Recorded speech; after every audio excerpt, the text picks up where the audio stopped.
Good morning. Good morning, Jan. Good morning. Good morning. Morning.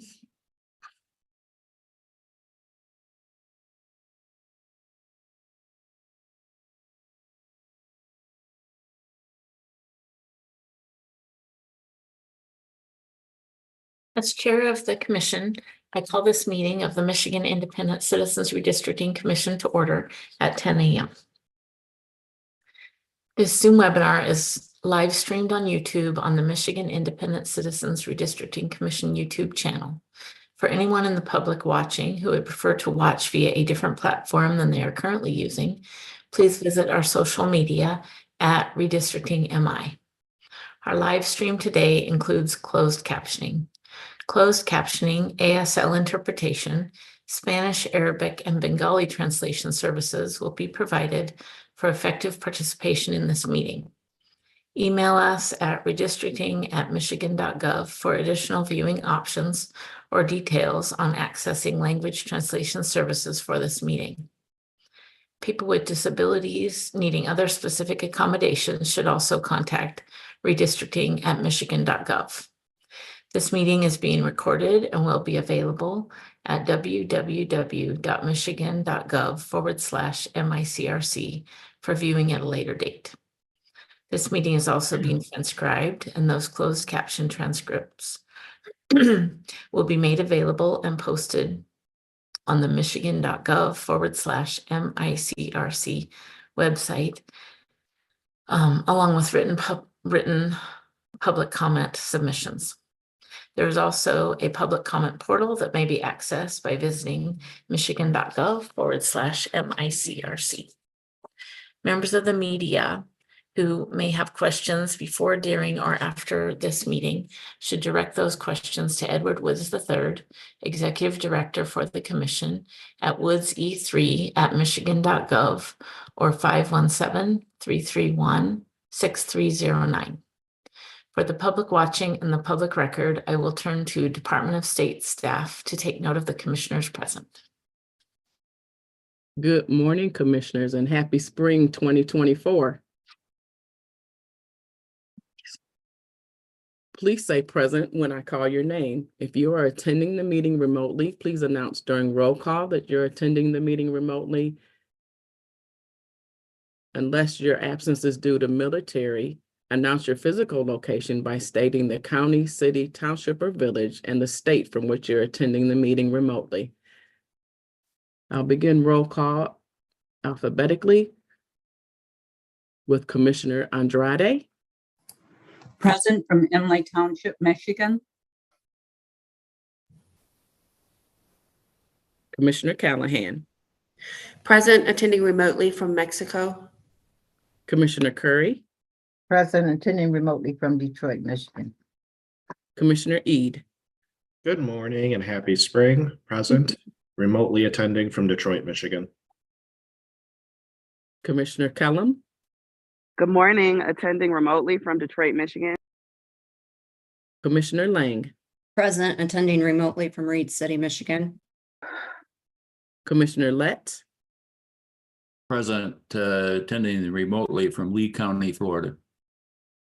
Commissioner Muldoon. Present from Carlton, Michigan. Commissioner Orton. Present, attending remotely from Battle Creek, Michigan. Commissioner Zatella. Present, attending remotely from Wayne County, Michigan. Commissioner Vallette. Present, attending remotely from Highland Township, Michigan. Commissioner Wagner. Present, attending remotely from Charlotte, Michigan. Commissioner Weiss. Present, attending remotely from Saginaw Township, Saginaw, Michigan. Madam Chair, you have a full house, 13 commissioners present. Thank you very much. You're welcome. As a reminder to the public watching, you can view the agenda at www.michigan.gov/MICRC. I would now entertain a motion to approve the agenda. So moved. Second. Moved by Commissioner Lett, seconded by Commissioner Weiss. Is there any discussion on the motion? Seeing none, all in favor of approving today's agenda, raise your hand and say aye. Aye. Aye. Any opposed, raise your hand and say nay. The ayes prevail and the agenda is adopted. Without objection, Vice Chair Janice Follett will facilitate the public comment portion of today's agenda. Hearing no objection, please proceed. Without objection, we will begin the public comment pertaining to the agenda topics portion of our meeting. Hearing no objection, we will now proceed with public comment. Individuals who have signed up and indicated they would like to provide remote live public commentary to the commission will now be allowed. If I call your name, our staff will unmute you. If you are on a computer, you will be prompted by the Zoom app to unmute your microphone and speak. If you are on the phone, a voice will say that the host wants you to speak and prompt you to press *6 to unmute. I will call you by your name or the last 4 digits of your phone number. Also, please note that if you experience technical or audio issues or we do not hear from you to 3 to 5 seconds, we will move on to the next person in line, then return to you after they are done speaking. If your audio still does not work, you can email redistricting@michigan.gov and we will help you troubleshoot so you can participate during the next public comment period at a later meeting. You will have 90 seconds to address the commission. Please conclude your remarks when you hear the timer. First in line to provide public comment is James Gallant. Please allow us a moment for our staff to unmute you.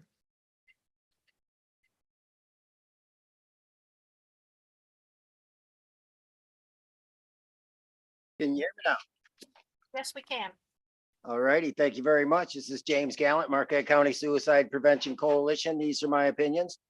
And first of all, I'd like to thank the commission and Commissioner Eid for formally and by hearing no objections, identifying my community of interest as the entire map of the state of Michigan. The entire perimeter of the map is my community of interest. Everybody involved in this situation has a due process right for you to follow the rules. So that's what I was hoping maybe we could get figure out what we can agree on, you know, because I think that I could go to the Supreme Court. I could file a case in the Supreme Court, first of all, about that First Amendment issue we had at the meeting. And then, of course, we get some declaratory stuff and say, hey, what is common law parliamentary procedure in Michigan in the United States of America? And get the Supreme Court to decide that. That would then, we could all be on the same playing field here. Like we could get them to address the part about consensus decision-making is repugnant to the Constitution. It's Marxist style communism is what it is. It's, you know, you're not making the motion first. Like maybe you believe that Mike Brady lied to you when he said you must follow Robert's Rules of Order, and get the Supreme Court to say, was Mike Brady right? Or are you right? Or are you able to just, Madam Chair, you said Robert's Rules not in the amendment. So apparently you're saying you don't have to follow it, except I think you got a pack of lawyers that are kind of giving you bad advice. So that's what I'm asking you to do, to please hire a parliamentarian. Let's get a report going. Let's find out how this works. And like, because some of this comments, and this was that the Motown style map was based. Thank you for addressing the commission. Next in line is Anthony Scannell. Please allow our staff a moment to unmute you.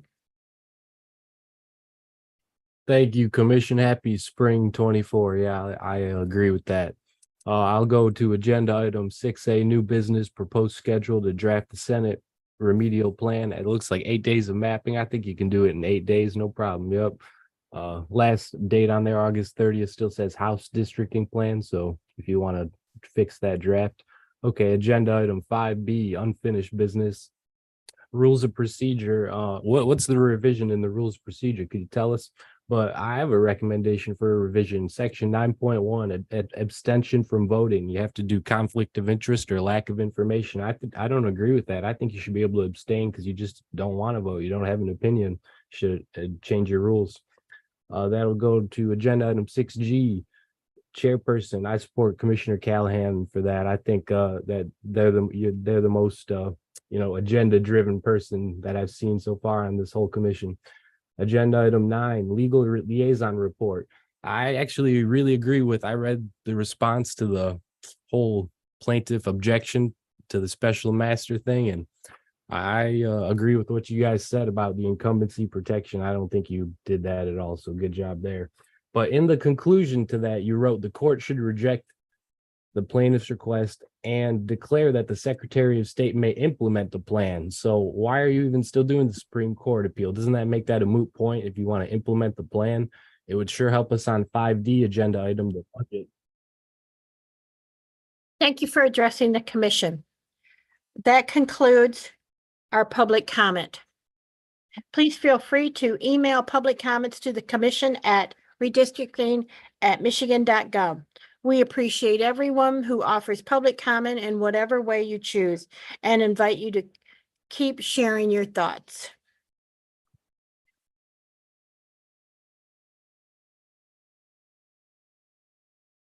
Cynthia, you're muted.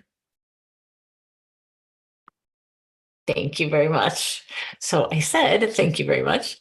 And next on our agenda is unfinished business 5A, revised conflict of interest. Without objection, I will ask MICRC Executive Director to facilitate this item. Hearing no objection, please proceed, Mr. Woods.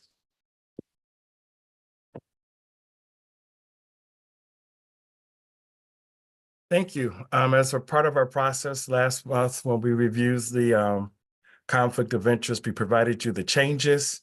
You received a clean copy as well as the changes from last month as we reviewed. There's been no additions.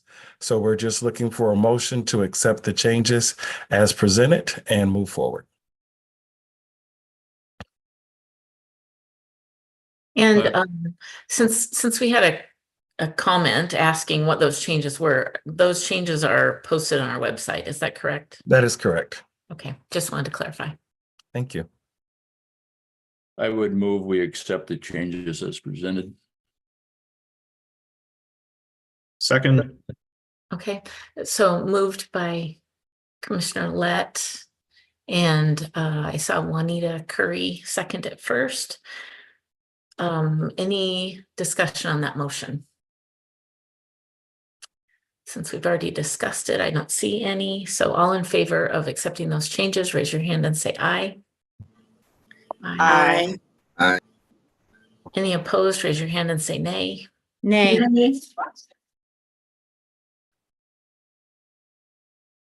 Okay,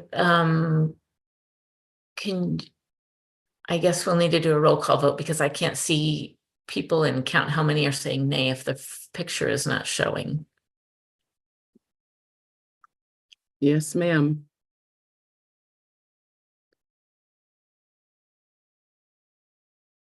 The motion to accept the revised changes to the conflict of interest policy, which the conflict of interest changes have been posted on the commission's website, is what we're voting on. I'll start the vote alphabetically. Elaine Andrade, Yes. Donna Callahan, Yes. Juanita Curry, Yes. Anthony Ede, Yes. Brittany Kellum, Yes. Rhonda Lang, No. Steve Lett. You're muted, You're Steve. muted, sir. Sorry, Cynthia. Yes. Thank you. Marcus Muldoon, Yes. Cynthia Orton, Yes. Rebecca Zatella, No. Janice Villette, Yes. Aaron Wagner, No. Richard Weiss. Yes. Madam Chair, with a vote of 10 yes to 3 no, the motion carries. Thank you. You're welcome. So next on the agenda is unfinished business 5B, revised rules of procedure.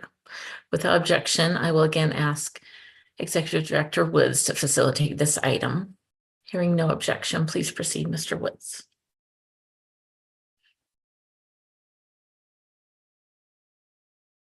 Thank you. On the screen, the two noticeable changes that we talked about and debated before is regarding the reschedule of meetings. It talks about who may reschedule a meeting or public hearing. And then it was asked to remove, I believe by Commissioner Lang, from a 5-hour notice to a 12-hour notice as relates to scheduling of meetings. And the other change that was talked about and discussed comes under 622 regular meetings, that the commission shall meet in regular session, which should be held no less frequently than one meeting per month, unless otherwise determined by a majority vote members present before maps are approved. After maps are approved, the commission shall meet no less frequently than once per quarter, unless otherwise determined by a majority vote of members present. Those are the changes that were made. We highlighted them in red and they were out sent to the public. They've been discussed and reviewed, and so now we're looking for action as it relates to those changes, Madam Chairperson. Do we have a motion to that effect? So moved. Second. A motion made by Commissioner Lett, seconded by Commissioner Weiss to accept the changes in the revised rules of procedure. Is there any discussion on that motion? Seeing none, all in favor of accepting these changes to our rules of procedure, raise your hand and say aye. Aye. Those opposed, raise your hand and say nay. Nay. Okay, roll call vote again, please. Yes, ma'am. The motion is before you to accept the revisions to the rules of procedures. I'll begin alphabetically with Commissioner Donna Callahan. Aye. Juanita Curry, Aye. Anthony Ede, Yes. Brittany Kellum, Aye. Rhonda Lang, Nay. Steve Lett.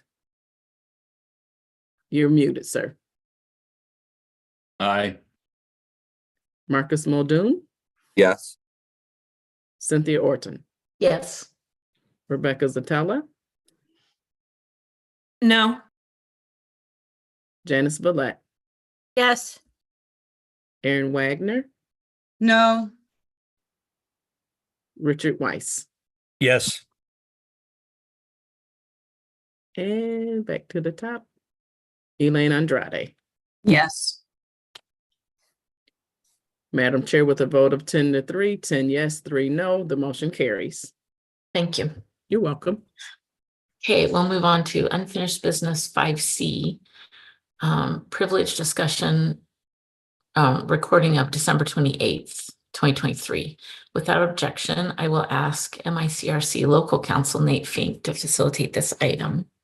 Morning, Commissioners. Oh, I'm sorry. Hearing no objection, please proceed. I jumped the gun. Thank you, Madam Chair. Good morning, Commissioners. There was a request from 3 commissioners to hear the recording from the December 28th privilege discussion that was held between the legal team and certain other commissioners related to the pending litigation, the AG case. And for context, it was shortly after the court had ruled on the Hickory map and Linden map. And we were deciding, the commission was deciding whether or not to pursue an appeal. And so there was a privilege discussion that was held. Certain commissioners were not in attendance. Those commissioners have requested to hear that recording. I've informed the commissioners who have made that request that we can make the recording available to them and any other commissioner who would like to hear the recording. And it could be made available today right after the meeting. Okay. I think it looks like Commissioner Lang. question.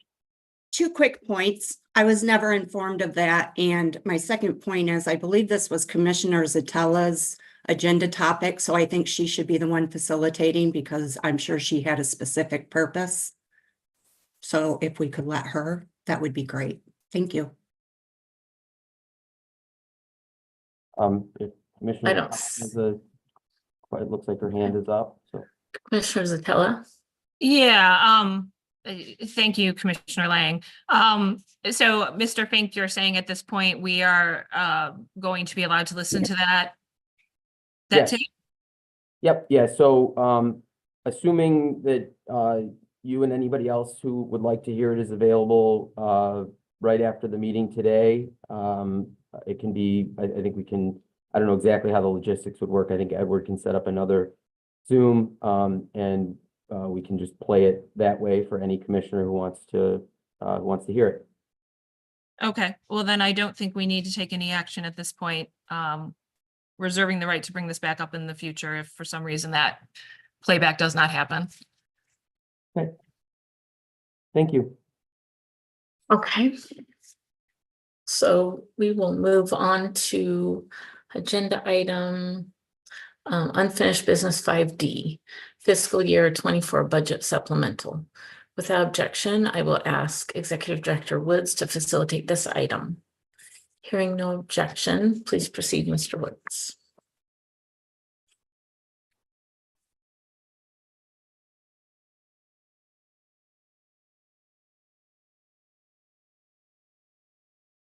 Thank you, Madam Chairperson.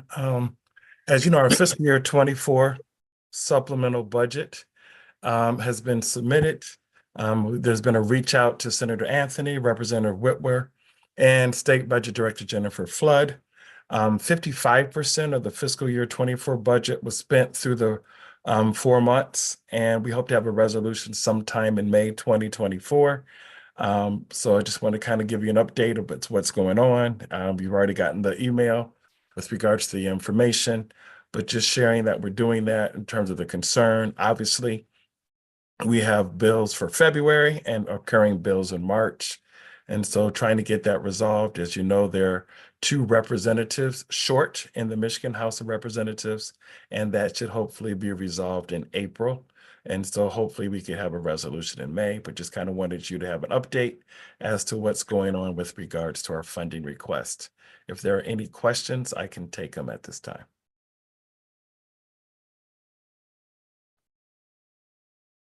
Don't see any. Oh, Commissioner Zatella. I just have a point of clarification. You're saying we went through 55% of the budget in 4 months? Am I understanding that correctly? That is correct. Okay, thank you. And of known expenditures, just so we're clear, Commissioner Zatella, we still have some outstanding invoices. Thank you. I don't see any other questions. So next on the agenda, unfinished business. Commissioner, excuse me. Oh, Commissioner go ahead. Commissioner Wagner, hand put up. Sorry, it was spur of the moment, Cynthia. My question is whether or not, dang it. It seems right to ask for more money when you're asking for more money for salaries and you're not going to drop the Supreme Court issue. It just seems ridiculous to me, so.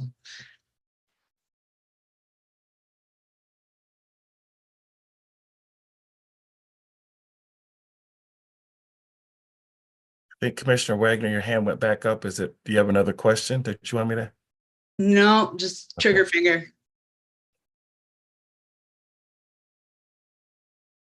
Okay, so then the next item is unfinished business 5E, redistricting presentations.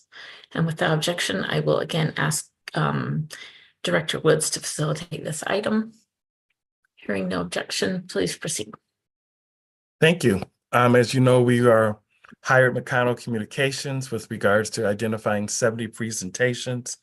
We've completed 5 out of the 70. The deadline is April 30th. Once again, we're building off the momentum of the House to share that information. Once again, the momentum of the House to share information about the redistricting process and educating people about the redistricting process so that we can get even more participation when we have to do the remedial map for the Senate.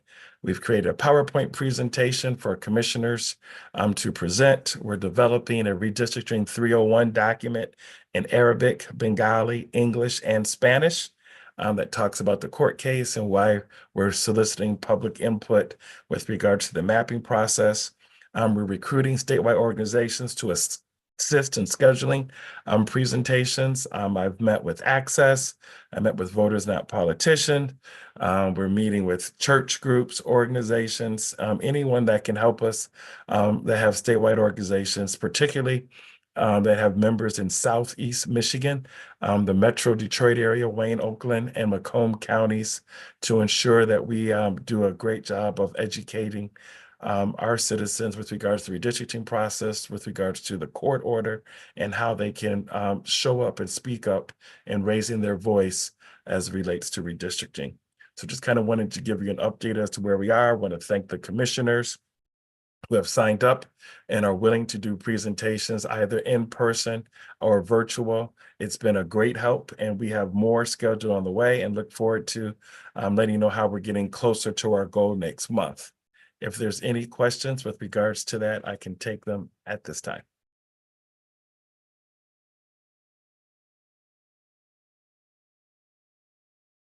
All right, thank you very much. Thanks. Okay, so next on the agenda is new business 6A, proposed schedule for state Senate remedial plan. So without objection, I will ask Director Woods to facilitate this item. Hearing no objection, please proceed. All right, thank you. The court has required us to, through our local counsel and litigation counsel, to submit a proposed timeline for preparing a Senate remedial redistricting plan. I reached out to you individually with regards to trying to identify potential areas of conflict.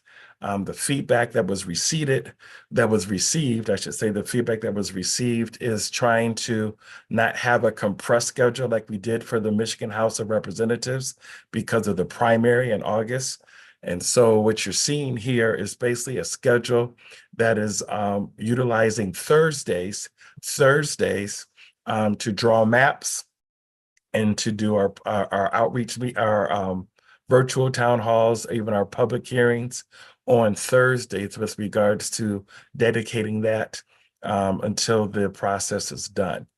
So April 12th is the deadline to submit the plan to the court. April 18th, draw Senate maps and commission meetings. So we would have our regularly scheduled commission meeting, and we would also use some of that time to draw maps. There would be a lunch break from 12:30 to 1:30 p.m. So we would have that schedule. Hold on, let me advance my slide.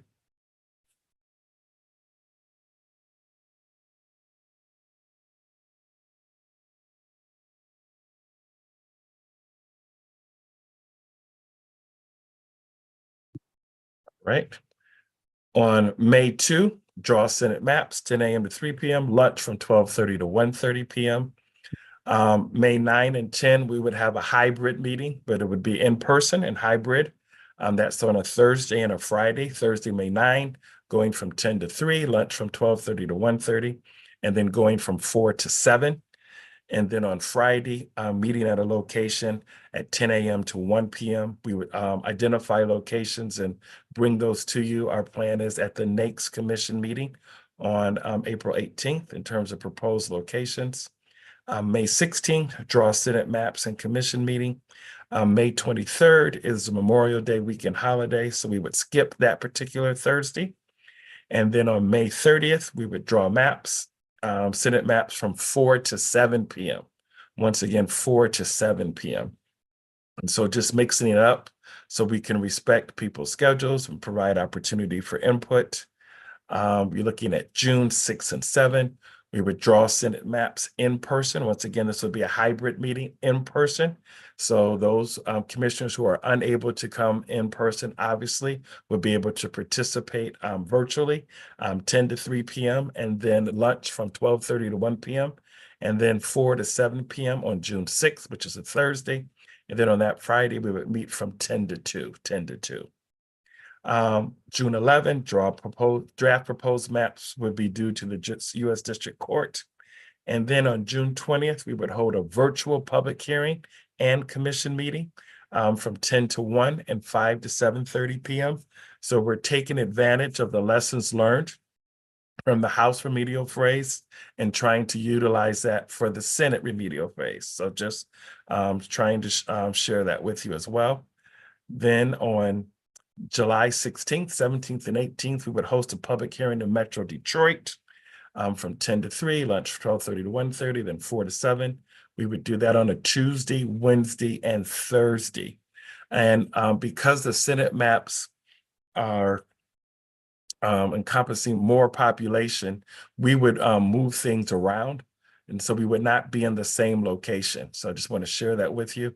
There's been a request from Warren that we would have it out there because of the impact, different places in Wayne County as well. So we would be working on trying to secure spots for that, for those meetings. And that would be the 16th, 17th, and 18th. These public hearings are also would be in person. They would be hybrid in nature for commissioners who are unable to attend. And then on the 18th, we would also conduct our regularly scheduled business as it relates to the commission meeting. As you already know, our commission agenda is posted on the website, and we meet the third Thursday of every month. So that's what we have with regards to that. And then July 25, Senate maps deliberations. This will be virtual. The 45-day public comment period ends on the 26th. We would continue with the deliberations on the 29th and the 30th.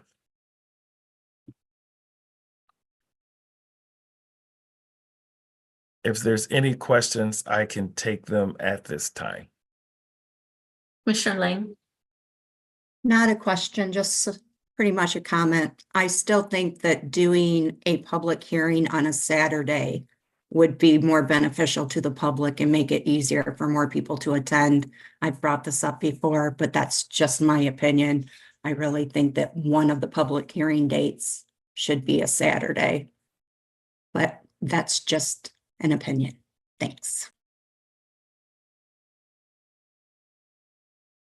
Anyone else? Madam Chairperson, let me share one more thing. I forgot. And then Senate maps will be due to the U.S. District Court on August 2nd. Plaintiffs file any objections to the Senate plan with the court. The defendant's responses to any objections by the plaintiffs would be on the 16th, and the reviewing special master would be on the 16th. And then we would get a week for the parties to file on that. And then the 30th, the court would approve a remedial Senate redistricting plan no later than this date. So just kind of sharing that for everyone's review. So I have a question. This is what you're going to give to our legal team when they discuss with the plaintiff's counsel, because they have to come up with a combined plan, right? So this would be our suggestion. Correct. Okay. Any other questions or comments? Commissioner Zatella had her hand. I don't know if she had a question. Yeah, I saw that. I was just going to ask exactly what Cynthia just asked. This is just Okay. what we're proposing. It's not set yet. Correct. Commissioner Weiss? Yes, I just thought about Commissioner's Lang comment about a Saturday meeting might not be a bad idea. I'd like to know what the rest of the commissioners think of that. There might be some better opportunity for people to participate because most people should be off on Saturday, I would assume. So I just thought maybe I'd throw that out there, see what the rest of you thought about doing that.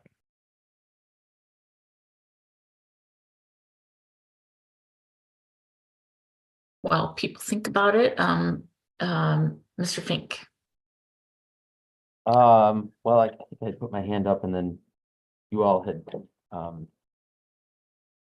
given yourselves accurate legal feedback, which is that this is, of course, this is a suggestion essentially from the commission, is subject to, talking about the schedule itself. It's still subject to the court reviewing. Well, initially, we're going to have a discussion with plaintiff's counsel and hopefully reach an agreement on what the schedule may be. So this is subject to change, and we may have to come back to you and say, well, actually, we may need to go in a different direction. But I very much appreciate you proactively proposing a schedule here. Thanks. That's it. Okay, thank you.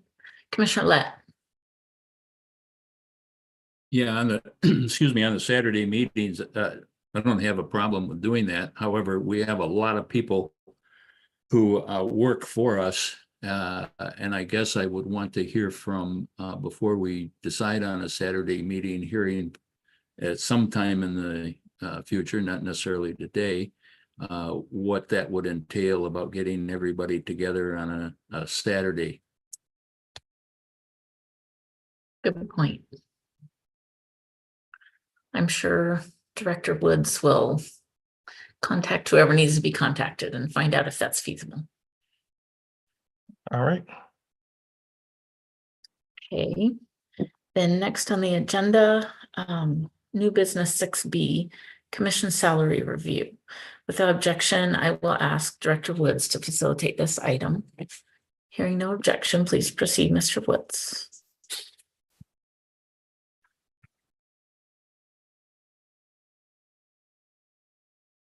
Thank you, Madam Chairperson. There's been talk with regards to the commissioner's salary when it comes to mapping, and this is another request with regards to while the commission is mapping, and only while they're mapping, the pay rate would go to 35% as it was previously while the commission was mapping. And then when the commission is not mapping, it goes back to the 25%. And so during the House remedial plan, the commission was mapping from Monday, January 15th, and our payroll starts on Monday, ends on Sunday. And the map was turned into the court on March 1st. So January 15th to March 3rd, they were mapping the state House remedial plan. And so it's to pay the commission at a rate of 35% during that time. And then also to pay each commissioner at 35% of the governor's salary while mapping the Senate remedial plan. The start and end date will be determined by the court order with regards to that in terms of how that would go. We would hopefully better know that at our April 18th meeting. But the recommendation would be to pay the commission at 35% of the governor's salary for mapping the state, House, and Senate remedial plans.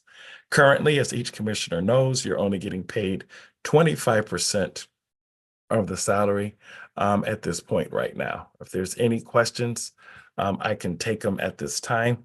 But this is what came from Commissioner, I believe Kellum was working on this, and some other commissioners as well with regards to appropriate proposal to bring before the commission. Commissioner Zatella. So I have a number of concerns with this. I mean, first and primary is, we just heard that we're at 55% of budget when we're a third of the way through the year. And so rather than kind of checking what we're spending money on, we're proposing raising our costs by raising salaries. That just seems extremely irresponsible from a fiscal perspective. And I think it's going to make going to the legislature and asking for more money again even more challenging, because the fact that we're asking for more money for ourselves it's not good optics. It's not good public service, in my humble opinion. The other thing is, again, this is still a part-time job. And so, all know I have a master's in business administration. My area of focus is finance, in addition to being a lawyer. So like I did the last time, I went back through and I counted all the days. I went through and for every single hearing, tried to figure out how many hours we worked. And from January 1st to yesterday, so March 20th, I calculated that we worked 126.4 hours. That works out to a little more than 11 hours a week. And if you actually figure out the hourly wage for that, it's about $63 an hour, which is, I think, more than adequate to compensate us for what we're doing. And before people start talking about no benefits and no 401ks and all that jazz, I don't know of any job where you can work 11 hours a week or less than full time, less than 30 hours a week and have entitlement to benefits. It's just not the American structure of our compensation system. And so, of course, we don't have those benefits because we're not working full time. This is not our dedicated job. And then the other issue I've heard a lot is about a living wage. Well, a living wage for a single person in Michigan is about $16 an hour. Even if you were to assume we're working 40 hours a week, which we were not, we are still earning more than $19 an hour, which is perfectly appropriate as a living wage. So again, I just have strong objections to this. I don't think anything's changed in terms of urgency for this. We've considered this multiple times. It's been voted down multiple times. And so I'm really at the point where I don't want to even be talking about this anymore. So rather than make a motion to adopt your proposal, Edward, I'm actually going to make a motion that we consider the issue of salaries set at this point, and that this particular commission put in place for the 2020 census not reconsider the issue of salary again moving forward. Second. Okay, it's moved and seconded that do you want to restate that, Commissioner Zatella? Yeah, I'm making a motion that this particular commission, meaning I don't want this to apply to future commissions, the commission that was put into place with respect to the 2020 census, not be permitted to reevaluate salaries again in the future of the tenure of this commission. Okay, is there discussion on that motion? Commissioner Lett? Yeah, I know I'm going to vote on this motion. I don't know how everybody else is going to vote, but if it's voted down, please be advised that I will be making a motion to adopt the recommendations. Okay, is there any other discussion on this motion? Commissioner Eid?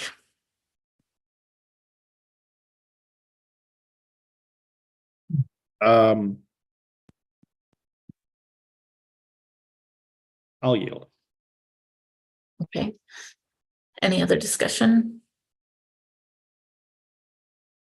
Commissioner Zatella's hand is up, Madam Chair. I think it's still up. Yeah, I'm sorry. Department of State, could we please have a roll call vote? Absolutely, Madam Chair.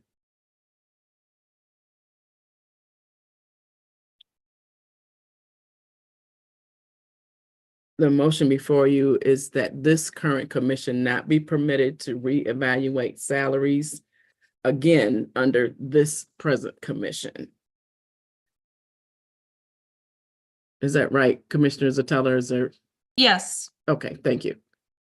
A yes vote means that you're in favor of this motion as stated. A no vote means that you are not in favor of the motion as stated. I will begin with Juanita Curry. No. Anthony Eid. No. Brittany Kellum. No. Rhonda Lang. Yes. Steve Lett. No. Marcus Muldoon. No. Cynthia Orton. No. Rebecca Zatella. Yes. Janice Villette. No. Aaron Wagner. Yes. Richard Weiss. No. Elaine Andrade. No. Donna Callahan. No. Madam Chair, with a vote of 3 yes to 10 no, the motion does not carry. Okay, thank you. You're welcome. Commissioner Lett? Well, as I stated, I move that we adopt the proposal on the wages as presented by Executive Director Woods. Now second. Okay, so we have a motion by Commissioner Lett, seconded by Commissioner Weiss. That the pay for each commissioner be at 35% of the governor's salary just during the mapping portion of the House and Senate remedial plans. I think, and then at the other times, it would go back down to 25%. Assuming that I stated that clearly enough and it's on the screen, is there any discussion on that motion?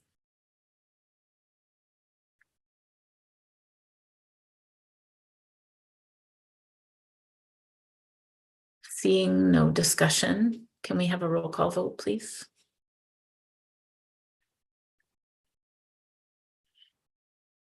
Yes, ma'am.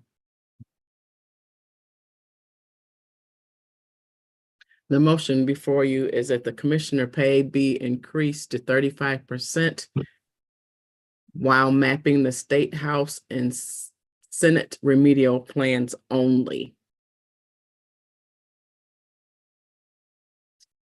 I will begin with Commissioner Ede.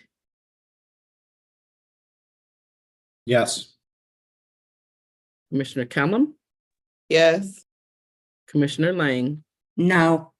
Commissioner Lett, Yes. Commissioner Muldoon, Yes. Commissioner Orton, No. Commissioner Zatala, No. Commissioner Villette, Yes. Commissioner Wagner, No. Commissioner Weiss, Yes. Commissioner Andrade, Yes. Commissioner Callahan, Yes. Commissioner Curry. Yes.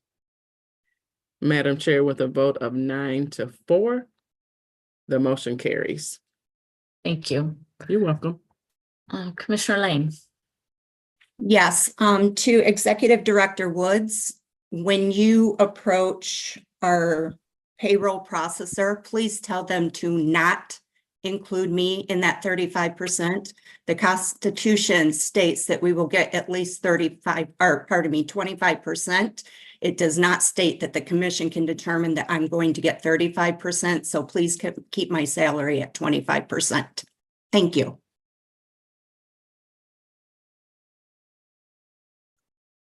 Okay, next on the agenda, new business 6C, executive assistant and event coordinator pay rate.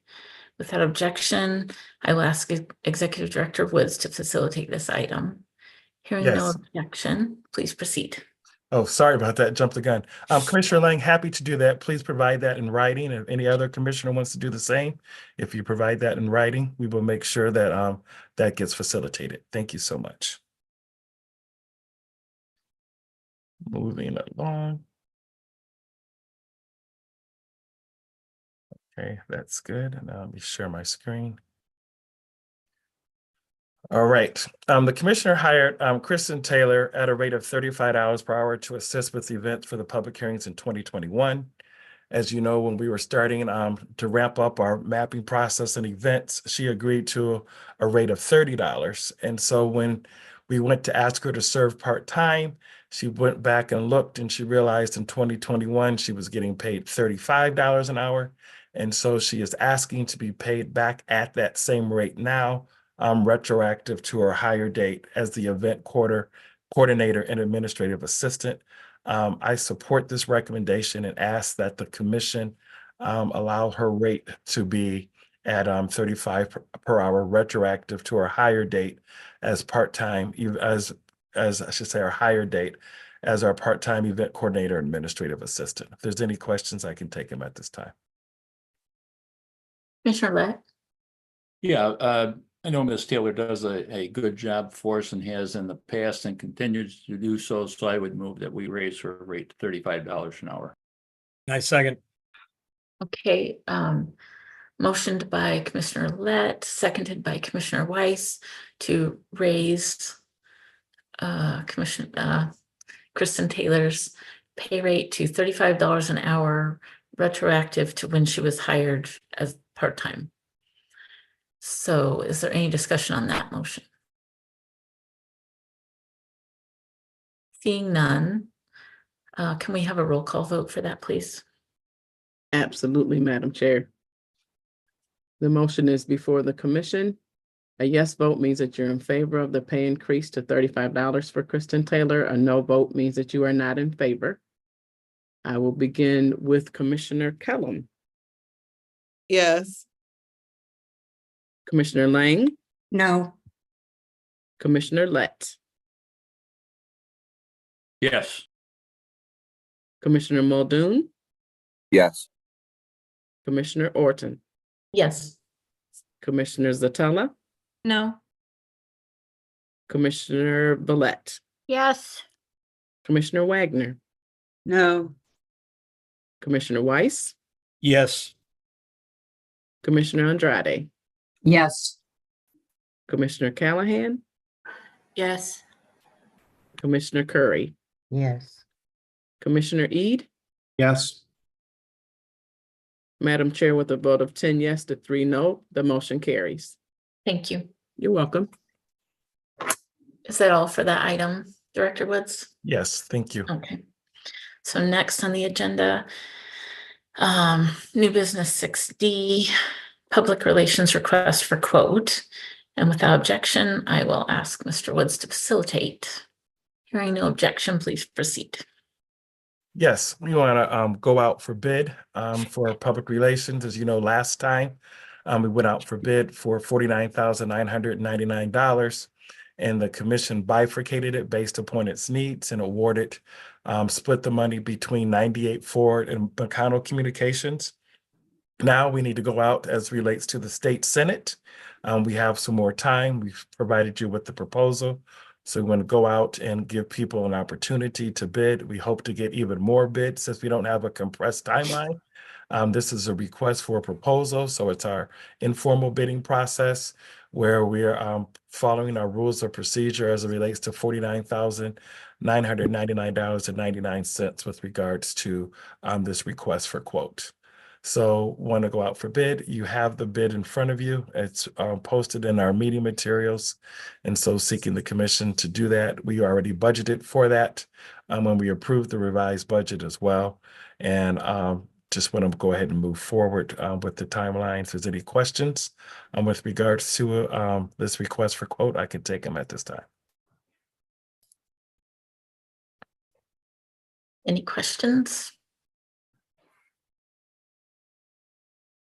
I don't see any.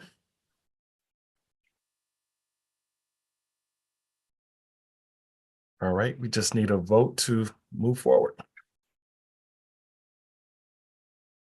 I move that we move forward with seeking a quote. Second. Okay, so Commissioner Lett moves that we move forward seeking a public relations request for quote, and seconded by Commissioner Weiss. Is there any further discussion? Commissioner Lang. My apologies. I was typing up my letter, which you should have, Mr. Woods. Could you say that again, what the quote is for? Sure.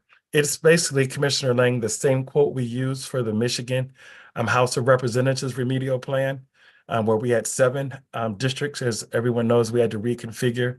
We're doing the same process, but the difference is it's for the Michigan Senate as relates to the 6 districts in the court order that the commission is required to reconfigure. No, what's the money for? What's the quote for? What service? Oh, I'm sorry. Community outreach, social media, non-traditional media, same services that were provided during the House phase. Okay, so my question is, seeing the turnout from the last time, do you think it's worth it? What was the outcome, say, of your social media? Well, I think the outcome was definitely an increase of awareness that took place as a result of that opportunity. If you notice, we did things on TikTok with regards to that. And if you just give me just a second, I can show you. So hold on, please. I guess what I'm looking for is REI. Right, no, I got it. I'm about to Return show on it. investment. I'm gonna show it to you. Just a second.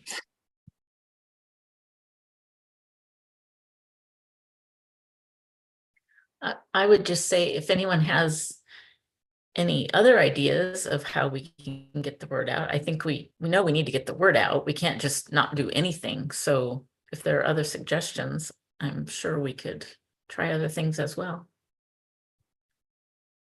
Okay, give me a second. And I will have look to answer that question.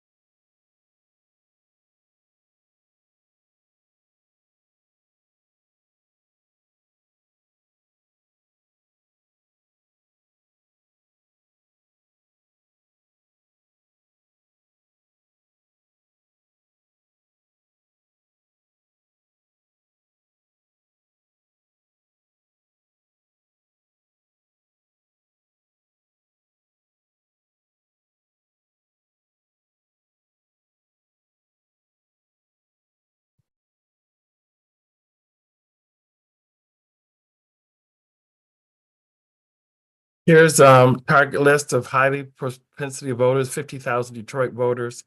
Virtual meeting included the logo. With regards to promotion of the town hall meeting, we hit 50,000 with regards to that. 25,000 on the east side and the west side as relates to text message 2 in terms of promoting the public hearings, which also included the logo. Delivery rate for text message number 1 and 2 was over 96%.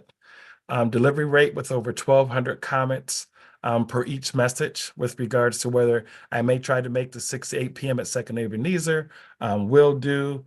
Is there a link to participate online? So we saw this or viewed this as a positive way to kind of get the word out once again in a compressed timeline with regards to the public hearings. Lessons learned, open house, you don't need to be there the entire time or any amount of time. Representatives available to explain the maps and answer questions. So this is something that we thought that we could do a better job, within the 660 characters with regards to the lessons learned. And that's something that we kind of want to implement as it relates to the Senate. Commercial review. Commercials were written, produced by 98 Forward, paid media and social media. Merco is actually MICRC. There's a typo on their part. But this was Andre Ash. We had commercials in Spanish, Arabic, and Bengali translations. Once again, typo from them, but it's MICRC. With regards to Brittany, they're produced and delivered to Comcast for airing with regards to that. We had digital enhanced email, 125,000 average open rate per message. These are 5 e-blast messages were emailed with targeted subject lines. The Redistricting Commission public hearings start tomorrow, talking about the virtual town hall. That's what they're referring to. Redistricting Commission public hearing tomorrow at Greater Grace. Show up, speak up, and show up and speak up at Second Ebenezer. So 125,000 email blasts, average open rate, I think is kind of outstanding. So just continuing with that. And with regards to the review, these are the different platforms that we were using included in the report as well. Here's the impressions in terms of metrics, 10,634.6% increase in impressions. Engagements went up by 15,100%, and our post-link clicks went up by more than 4,000%, and our engagement rate per session went up by nearly 42%. This is all a result of our social media in terms of the, like I said, non-traditional social media presence. Okay, but my question is more specifically, what was the return on the investment? Because when we're looking at the people that actually came to the town halls and who submitted their comments, it seemed like the numbers were not that great. So there's my concern that maybe a different approach needs to be taken in order to actually get the people there.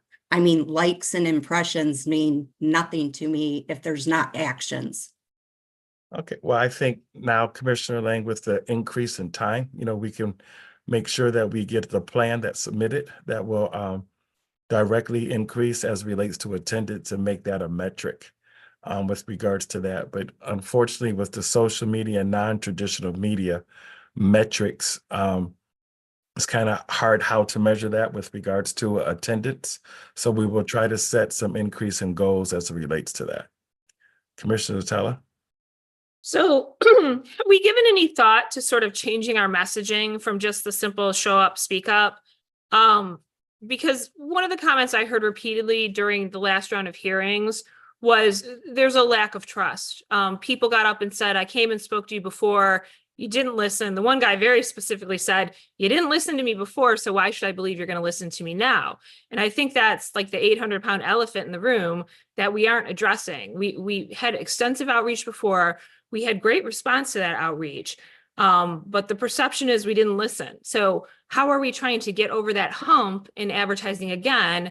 Because I think that frankly is a big part of the problem is why would people trust us to listen to them now when we didn't listen to them before? And what are we doing to combat that impression among the public?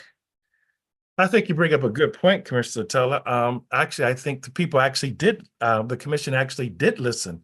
If you look at the overwhelming comments for the Motown Sound FCE1 map, in terms of the analysis and the feedback that the commission received, if you look at the report from the court special master in terms of Groffman, I do believe that there's also a segment of the population that does believe.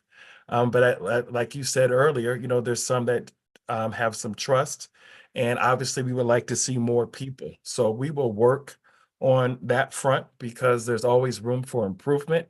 But there's also, I want to be very clear, another side where people actually felt we listened in terms of the feedback, the comments. We got the public comments from VNP with regards to their analysis that they submitted to the public. So I get it that people may have different feelings, and we need to be balanced and open and receptive to being inclusive of everyone's different perspective and feelings to do that, as well as trying to find more ways to increase attendance at our public meetings. And we can make sure as a result of this proposal that is going out, that whoever is successful in getting that bid meets those needs that were raised today by each individual commissioner. So thank you for that. Commissioner Kellen?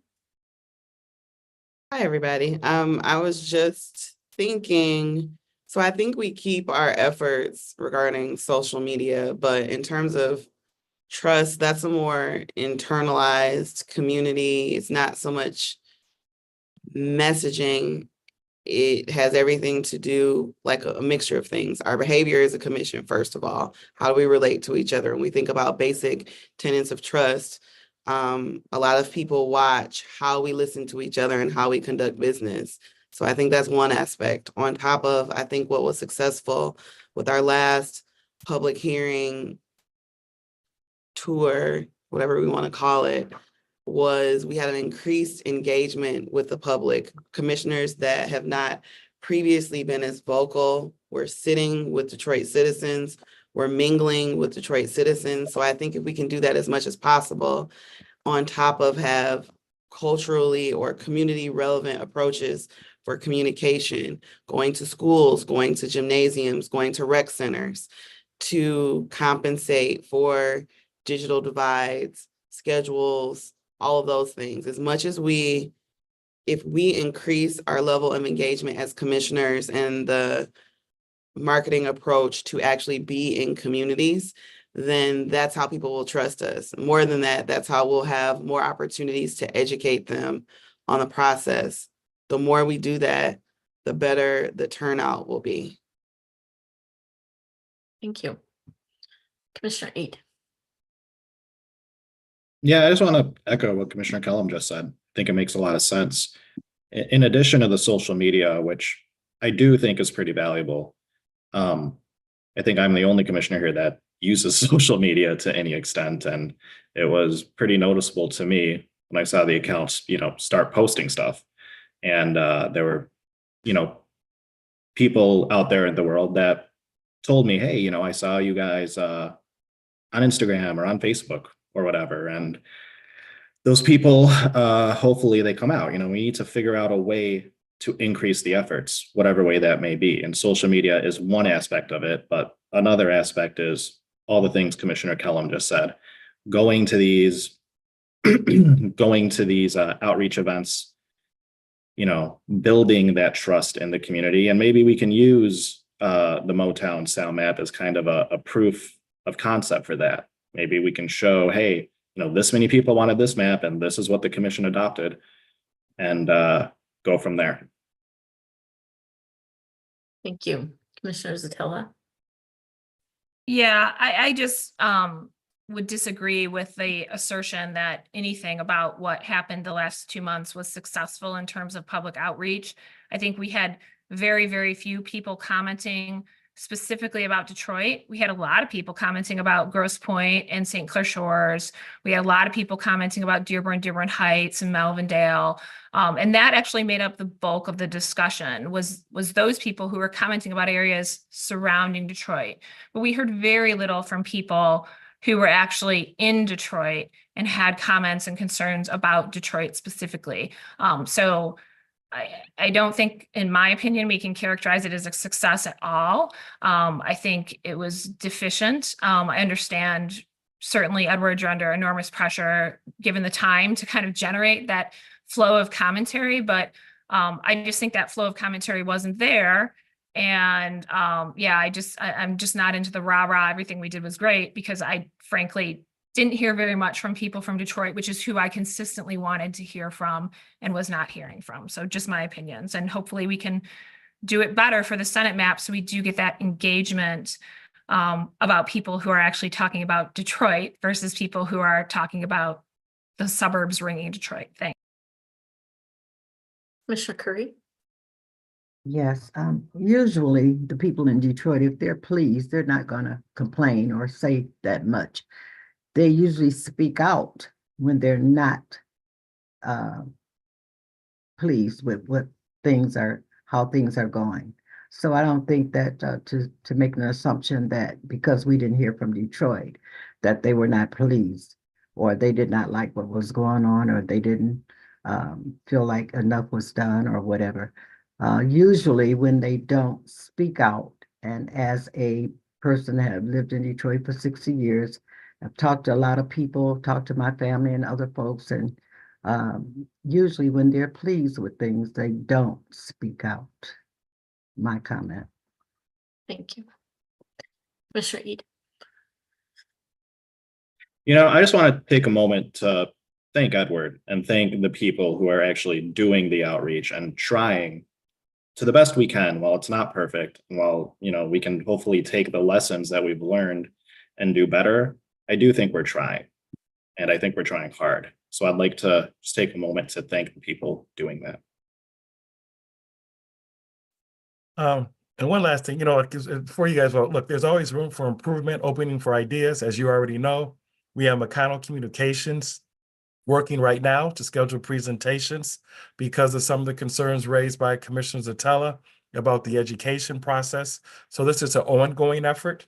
There's always going to be room for improvement. We have more time. We want to take advantage of that time, and we can make sure the concerns that were addressed today are definitely a part of that contracted process for whoever is awarded this particular contract. So I thank you for the discussion and the input, because iron sharpens iron, and we want to make sure that we hear from all voices so that we can have the best product possible in our marketing communications to Metro Detroit residents, but especially the City of Detroit residents as it relates to this redistricting process. So thank you again for the discussion, and I hope you will move forward with approval in getting this out for bid, for the request for quote, I should say.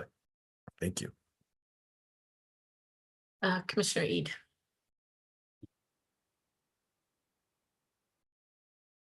I'll move to adopt the request for quote. Did we? Second. Okay, maybe I'm remembering wrong. I thought we already had a motion and a second, and this was our discussion. Motioned by Commissioner Lett, seconded by Commissioner Weiss. Am I wrong? Okay, I have some agreement on that. Okay. Is there any other discussion?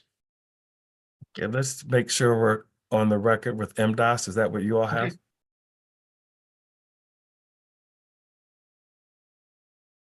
Madam Chair, that is correct. Commissioner Lett put forth the motion and Commissioner Weiss second. Okay. And I don't see any other discussion, so can we have a roll call vote, please? Absolutely.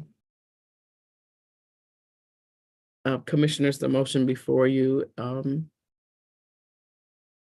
is for director to give permission to executive director to be able to move forward with seeking quotes for public relations firms during the Senate remedial plan phase.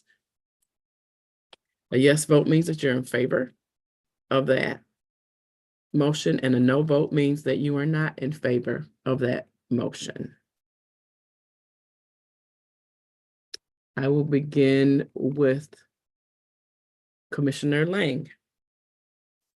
This is just for a quote, correct? Yes, ma'am. Yes. Thank you. Commissioner Lett, Yes. Commissioner Muldoon, Yes. Commissioner Orton, Yes. Commissioner Zatella, Yes. Commissioner Villette, Yes. Commissioner Wagner, No. Commissioner Weiss, Yes. Commissioner Andrade, Yes. Commissioner Callahan, Yes. Commissioner Curry, Yes. Commissioner Ede, Yes. Commissioner Kellum. Yes. Madam Chair, with a vote of 12 yes to 1 no, the motion does carry. Thank you very much. You're welcome. Okay, so next on the agenda, new business 6E, state request for third-party review of commission expenses. Without objection, I will ask Executive Director Woods to facilitate this item. Hearing no objection, please proceed. Yes, Sigma, which is the software that is used to pay our vendors in the Office of Financial Management, are reviewing software that may improve the efficiency of the state's financial reporting. To determine whether the software will work for what the state's needs, we would like the software vendor to provide a proof of concept that would replicate prior reporting. To do this, the state needs to share certain data regarding the accounting transactions that have posted at Sigma in fiscal year 2022 with the software vendor. And so no vendor names, vendor numbers, appropriation names, or fund names will be shared. Just the appropriation number and fund numbers would be included, but not the names. And so what has happened in the past with regards to Sigma data, when I have to get release from the commission in order to do that, because we're an independent body, and what you have granted me to do is to do it for the executive branch. And then you also gave me authority to give it to the Office of Auditor General, which is a part of the legislative branch. But you have not given me authority to share as it relates to third-party vendors. And so this request is coming from the state. Once again, it's dealing with fiscal year 2022. It will not share anyone's name, but just the account numbers for a proof of concept. It's public information, with regards to our funds. I don't see it as a big deal or any threat to the commission and would recommend approval. But that's why I'm bringing it before you today, because it does require a release of our data. And I did not have authorization, as I shared earlier, to do that as related to our Sigma information. So if there's any questions, I can take them at this time. I move we authorize the Director Woods to release the data as stated. Seconded. Okay, so we have a motion by Commissioner Lett, seconded by It's Commissioner Wagner. Commissioner Wagner, to authorize Director Woods to release this data as stated. Any further discussion on that? Commissioner Ede? I'm just wondering, do they have a a copy of the Auditor General's report that we did last year. This might be a totally separate thing, but that data might also help in their endeavor. We did a, If we you did a- remember, Commissioner Edie only did half of fiscal year 2022. We stopped at March 31st, but I'm sure they have a copy. If not, I'll obviously provide them with a copy. But this is more or less for the third party to show what they can do with the data as a proof of concept to see whether or not they might want to go with the vendor. and I assume the third party has been verified by Or they're or being someone vetted by the state, to with protect the regard- data. Oh, yeah. Cool. Any other questions or discussion? Seeing none, could we have a roll call vote? Absolutely, Madam Chair. The motion is before you. A yes vote means that you're in favor of the release of the information. A no vote means that you are not in favor. And Executive Director Woods, I'd want to make sure the motion is correct. It's for fiscal year 2022. That was the request, correct? Okay, thank you. A yes vote means that you're in favor. A no vote means that you are not in favor. I will begin with Commissioner Lett,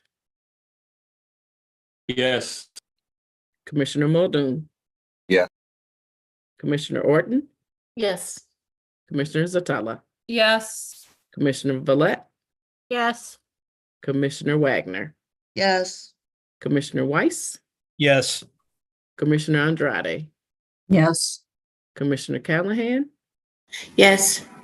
Commissioner Curry, Yes. Commissioner Ede, Yes. Commissioner Kellum, Yes. Commissioner Lang, Yes. unanimously passed. Thank you. You're welcome. So next is new business 6F, January financial report. And I will again ask Executive Director Woods to facilitate this item. Hearing no objections, please proceed.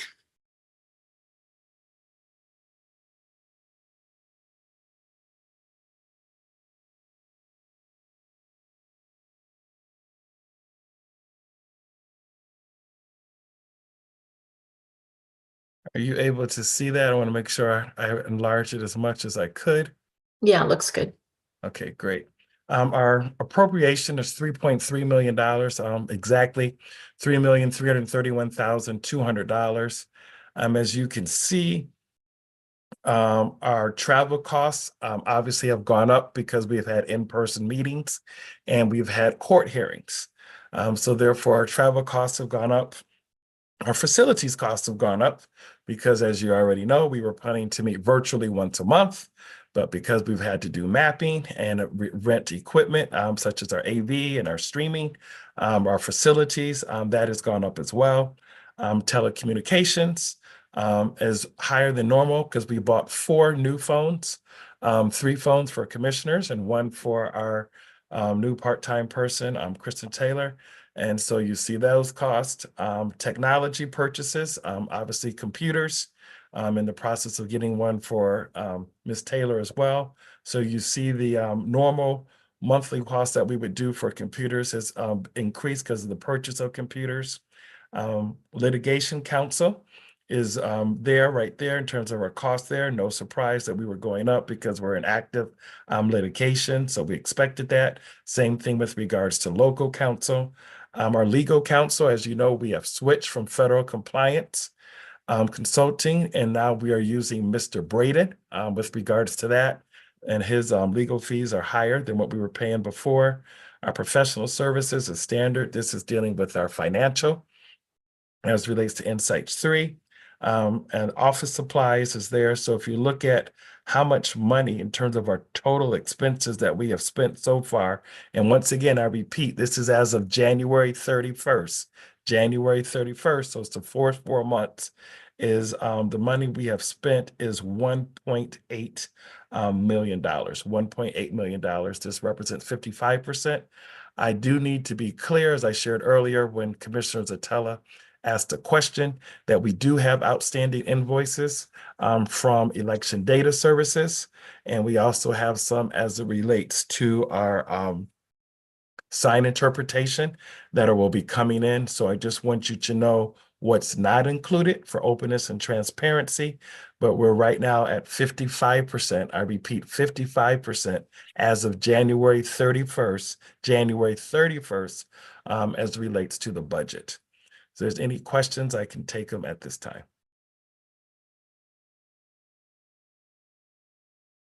Hearing none, thank you very much. Appreciate it.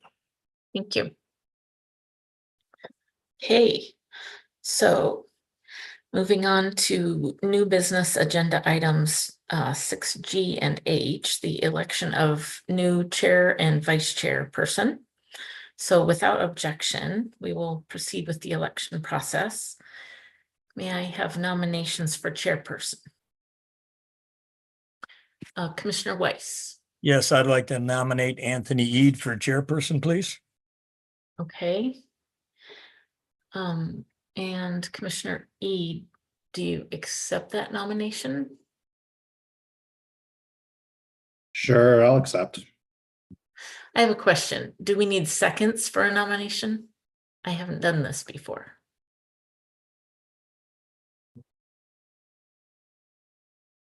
Let me double check that, but I don't think so. I mean, really, you could consider the acceptance of the nomination as a second. So I think we're okay to proceed as long as the person accepts it. Okay, thank you. Commissioner Lane. I'm nominating Commissioner Zatella. Commissioner Zatella, do you accept that nomination?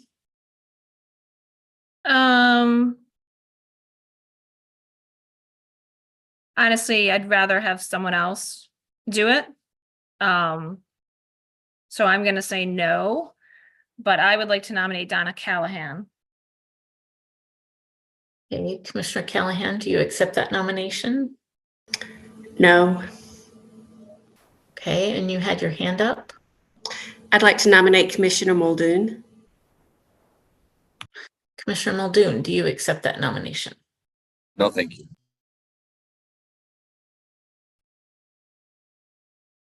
Commissioner Eid. I was also going to nominate Ms. Callahan. I will nominate Brittany Kellum. Commissioner Kellum, do you accept that nomination? We're going around the whole room here. I would like to humbly decline. I appreciate it. There's Commissioner Callahan, your hand's still up. Okay, Commissioner Eid, your hand's still up. Do you mean to have it up? Yes, I have another nomination. Okay. I'd like to nominate Commissioner Lett.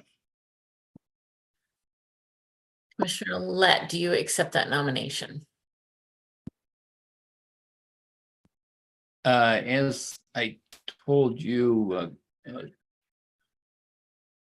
Commissioner Orton, I had to step away. Who's been nominated thus far? Oh, I I'm just got- sorry. Many people have been nominated and many people have declined, but Commissioner Eid has accepted a nomination. Well, I would have to say no. I've done it before, and Commissioner Eid has not. I think that he would do a good job, so I will respectfully decline. Okay, Commissioner Lane. Yep, I'm going to nominate myself. Okay. And I assume that you accept your nomination. Yes, ma'am. Commissioner Zatella.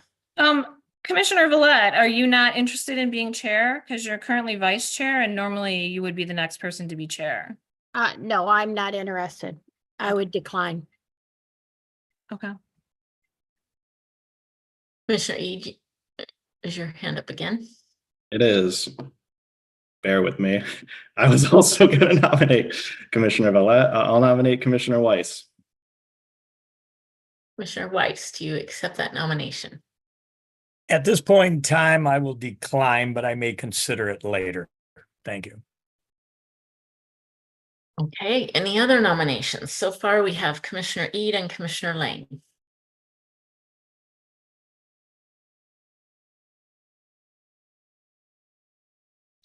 Seeing none, normally we give each nominee a moment to give a speech. Would you like to say anything, Commissioner Eid? Well, I'll just say, this isn't a position I really want that much, but if the commission calls on me to lead, I will do it the best I can. I'll just try to keep things orderly and move the work forward. I'll try to follow Robert's rules as best I can. And, make sure that we speak in one voice. Okay, Commissioner Lang, do you want to say a few words? I really don't think there's any words to say. This is the only reason I put myself on there was for an integrity aspect of it, a personal decision that I felt I had to do. So that's it. Okay, so could we have a roll call vote? Commissioner Zatella. Hello? I'm sorry, was someone else talking? I don't know. Oh, okay. Yeah, I just have serious concerns about Commissioner Eid possibly having any leadership role in this commission. As we all know, he was expelled from medical school for lack of professionalism and dishonesty. The court in the AG matter found that he was evasive, not credible. On the stand. I don't think that we need to have a list of what you find wrong with any nominee. I just would like to express my concerns before the vote as a member of this commission. Sarah Reinhardt.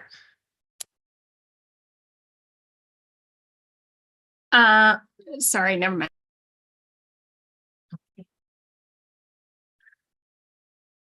I'm going to call for a roll call vote.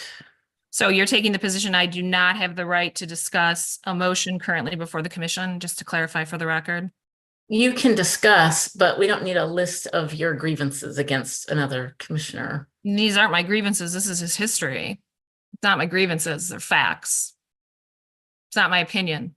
It's what the court said. It's what Michigan State did, or I'm sorry, Wayne State did. It's his history. Commissioner Villette, you have your hand up. Commissioner Zatella, I think we all know your concerns. I mean, you've made it quite clear. So I really don't think you need to continue on. Okay, I understand. But again, I want to make it clear for the record. Because we are a public body. I'm sorry, Apologies. commissioners, we didn't catch that because there was double talking. We have to make sure that we're speaking one at a time so that the interpreters can interpret correctly. Thank you so much. Thank you, Ms. Young. And just as a point of clarification for Robert's rules, whenever the chair determines that something is out of order, discussion on that subject would cease. So just as a reminder, I've not taking sides here with any point of the argument, just pointing out clarification with how discussion continues when a point of order or something is declared out of order occurs. Thank you.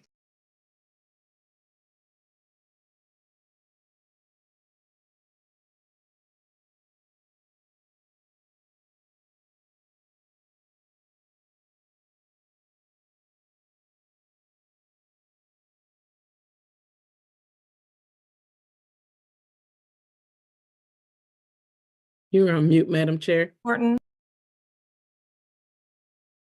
I'm sorry, I was on mute. Commissioner Kellum, your hand is up.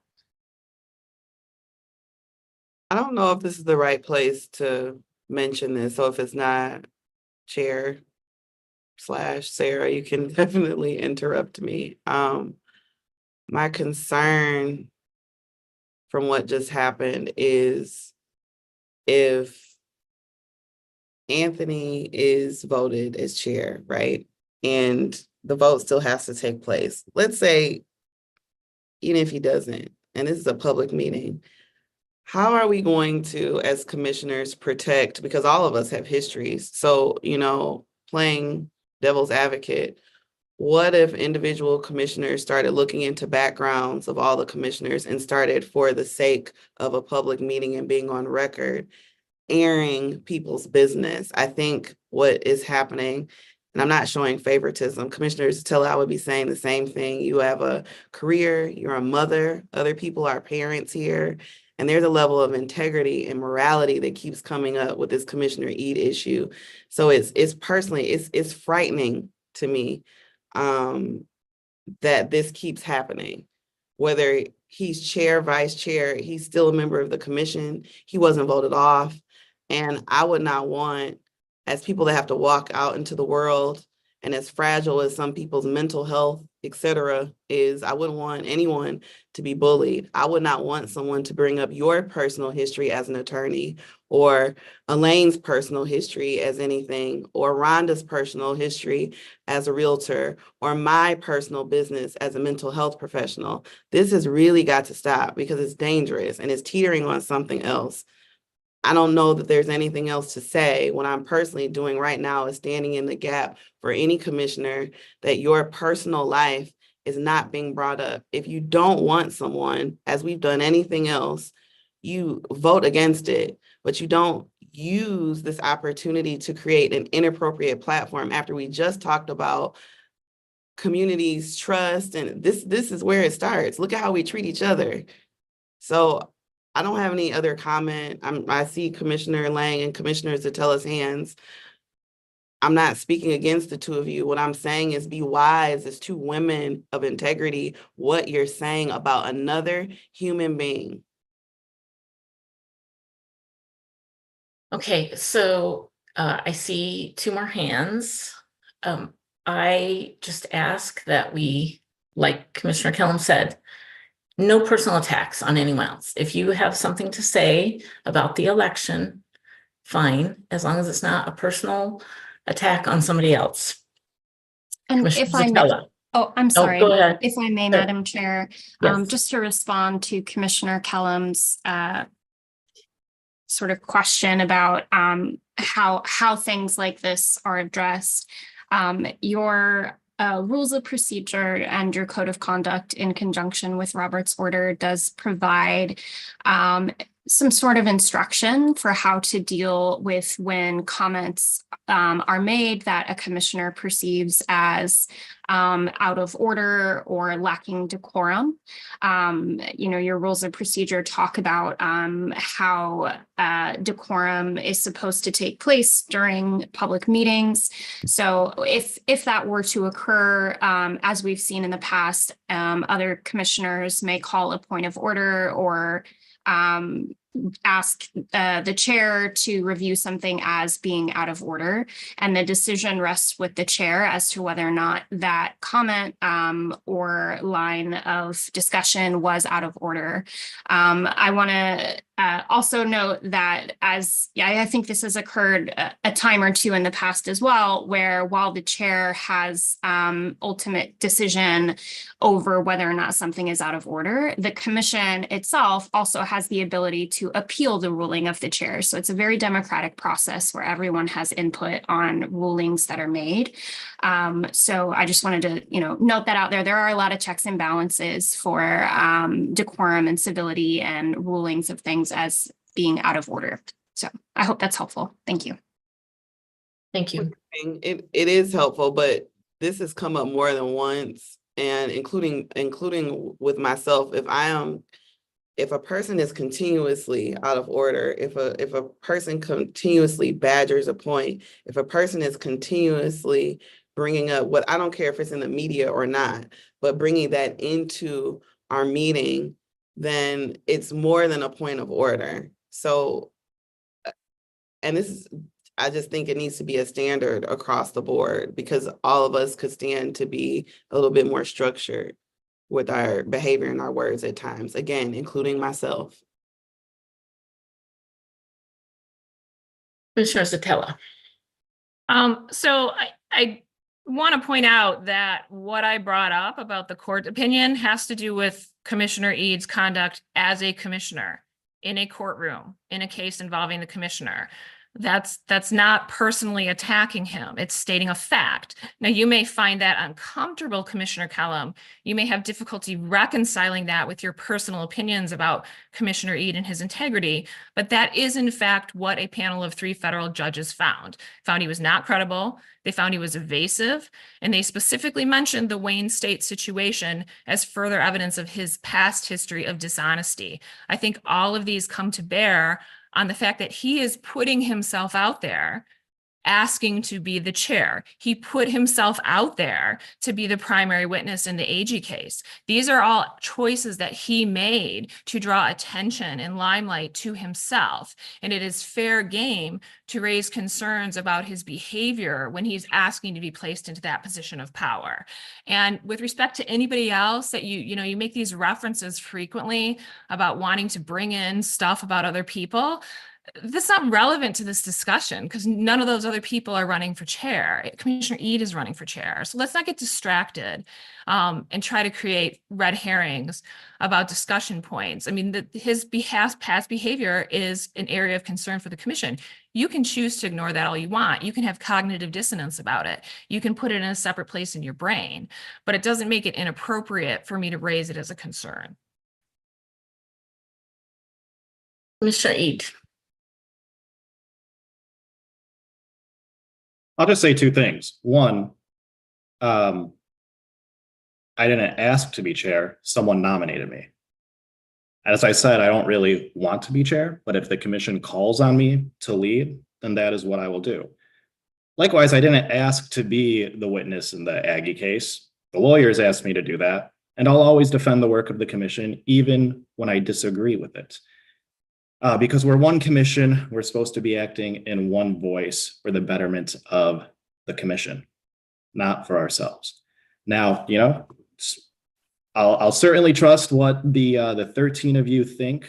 Y'all worked with me for quite a while now. If you think I should do it, then vote for me. If you don't, then don't. Vote for Miss Lang or Commissioner Zatella. You were nominated. I'll nominate you again. If you think that people would vote for you over me, let's just take the vote and see. I'll take you up on that, Commissioner Eid.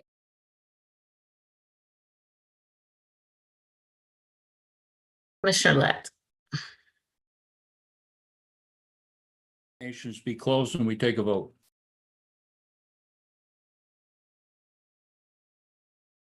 Okay, I'm a little confused about what happened. Commissioner Eid, were you seriously nominating Commissioner Zatella? Yeah, I nominate Commissioner Zatella. She was already nominated, so I don't know if you want to go back to that. You didn't accept, but do you accept Commissioner Zatella? Yeah, I just said I would. Do you want to say a few words? Steve's called for a vote, so I'd say we just go ahead and vote. Okay. Madam Chair, Commissioner Lang? I'm sorry, before we vote, if Commissioner Zatella is accepting the nomination, then I'll withdraw mine, only if she's accepting. Okay, so the nominees are Commissioner Eid and Commissioner Zatella. But before we vote, I'm going to let Commissioner Kellum speak because her hand was up for a while. Oh, it's okay. I'll just handle it in my vote. Okay. Roll call vote, please. Yes, ma'am. Commission, this vote is for the election of chairperson. The 2 candidates before you are Commissioner Eid and Commissioner Zatella. Please share by stating the name of the commissioner, either Commissioner Eid or Commissioner Zatella, that you would wish to vote for. I will begin with Commissioner Andrade. I vote for Commissioner Eid. Commissioner Callahan. Commissioner Eid. Commissioner Curry. Commissioner Eid. Commissioner Eid. I'll vote for myself. Commissioner Kellum, Commissioner Ede, Commissioner Lang, Zatella, Commissioner Lett, Commissioner Ede, Commissioner Muldoon, Commissioner Ede, Commissioner Orton, Commissioner Ede, Commissioner Zatella, Myself. Commissioner Villette, Ede, Commissioner Wagner, If I can't vote for Mickey Mouse, I will go with Commissioner Zatella. Commissioner Weiss, Commissioner Ede. with a vote of 10 for Commissioner Ede and 3 for Commissioner Kellum. I'm sorry, Commissioner Zatella. Commissioner Ede reigns as your new chairperson. hey. Congratulations, Commissioner Ede. Since that was so fun, let's do it again, and I will take nominations for vice chair. Commissioner Weiss, I would like to nominate Brittany Kellum, please.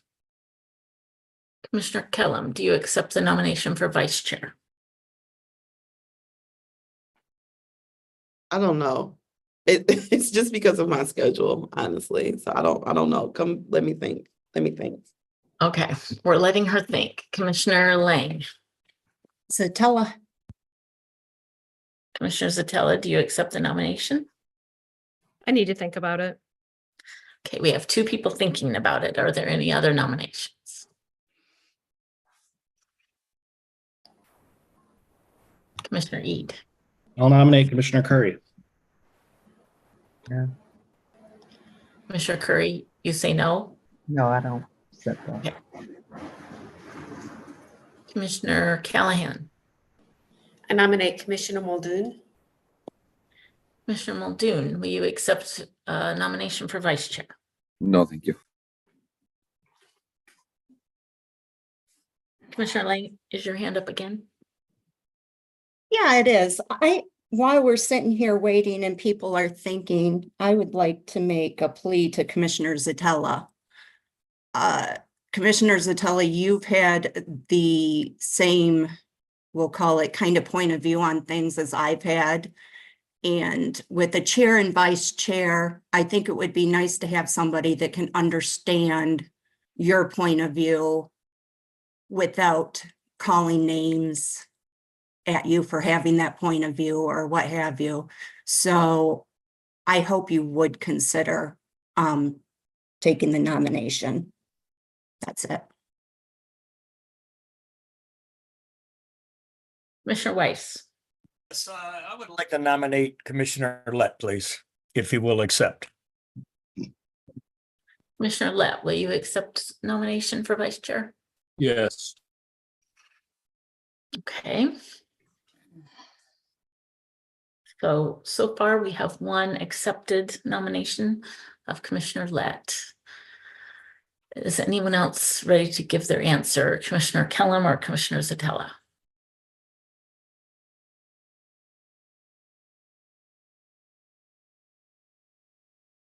I'll accept simply so we have choices. Okay.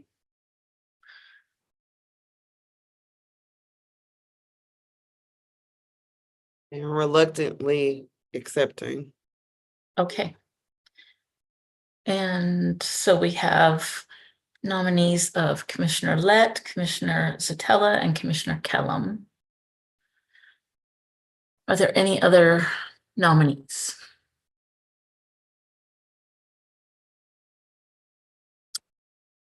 Seeing none, do any of the 3 of you wish to say a few words? I do not. I do not.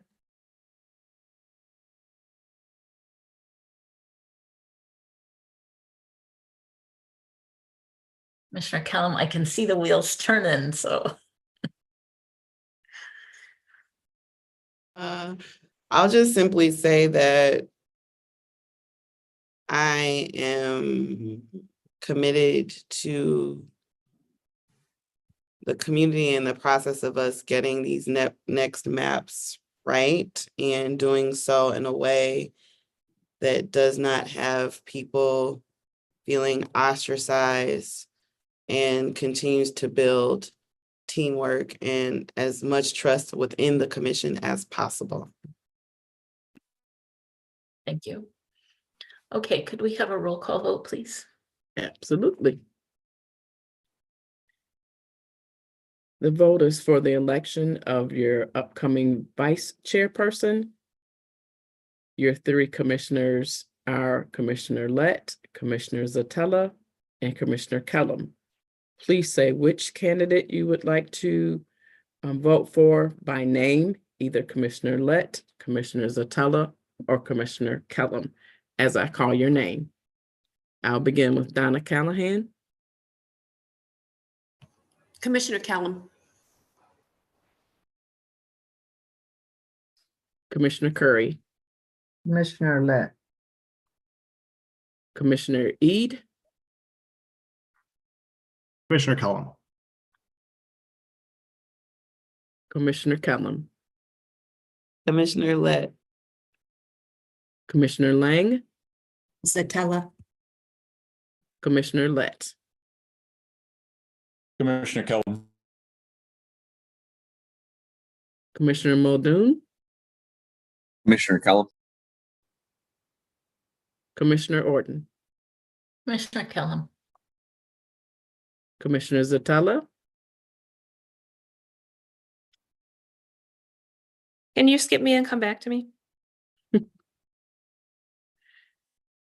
I can skip you. Thank you, ma'am. You're welcome. Commissioner Villette, Commissioner Kellum, Commissioner Wagner, Commissioner Zatella. Commissioner Weiss, Commissioner Kellum. Commissioner Andrade, I vote for Commissioner Kellum. and back to Commissioner Zatella. I'll vote Zatella, thanks. Madam Chair, with a vote of 8 for Commissioner Kellum, 3 for Commissioner Zatella, and 2 for Commissioner Lett, Commissioner Kellum will reign as your next chair, vice chair. I'm sorry, doesn't it go to a runoff? Don't we do it ranked, like the least amount of votes gets dropped off and then it goes into another vote? Let me double check your rules of procedure really quick on. Okay, thank you.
Mr. Fink.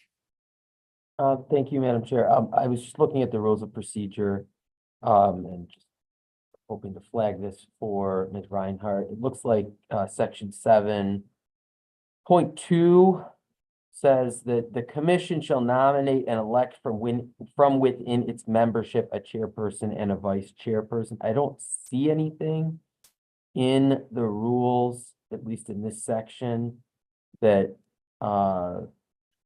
would require a runoff. I frankly don't know how you've handled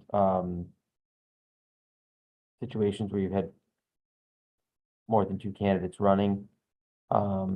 in the past, but I don't see anything in the rules here.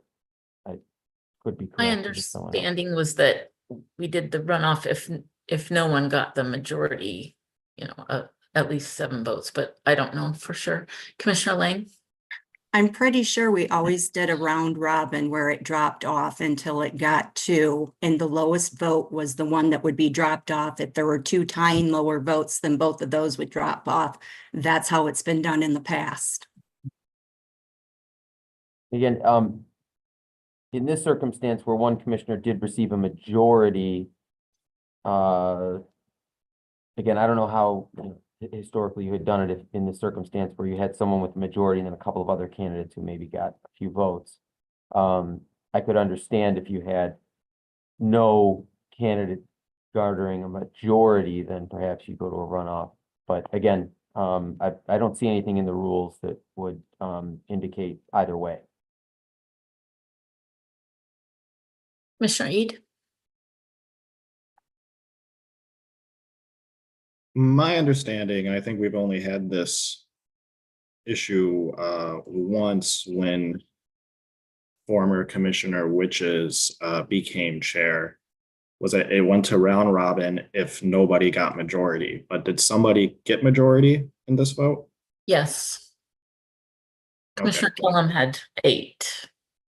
Gotcha.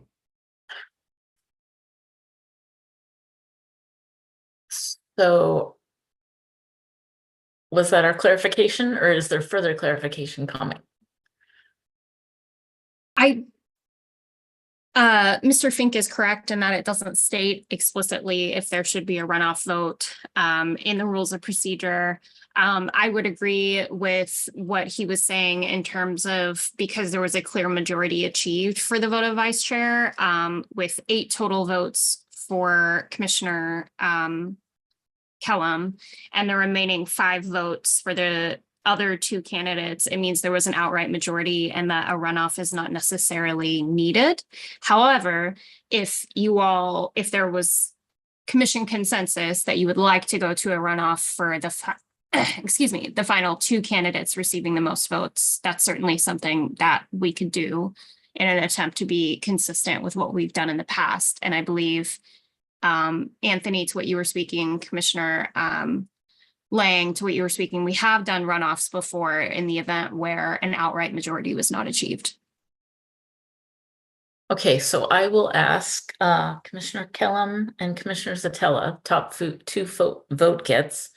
Do either of you wish to have a second round?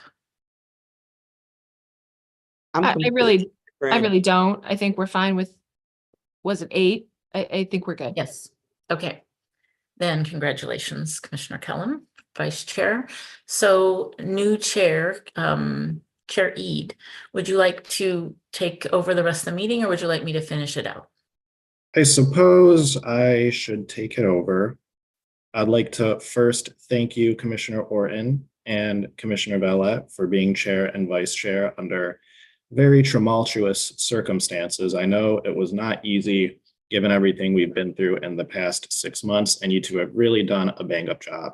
Let's give a round of applause to our chair and vice chair. Thank you for your support. Okay, next up on the agenda, we are on to approval of the minutes. We have approval of the minutes for December 14th and December 28th. We will start with December 14th. These draft minutes have been provided to the commission before this meeting and are posted on our website. I will now entertain a motion to first approve the December 14th meeting minutes. Second. There needs to be a motion first, Commissioner. I'll move that. Okay. Moved by Commissioner Orton and Commissioner Vallette, you are seconding that? Yes.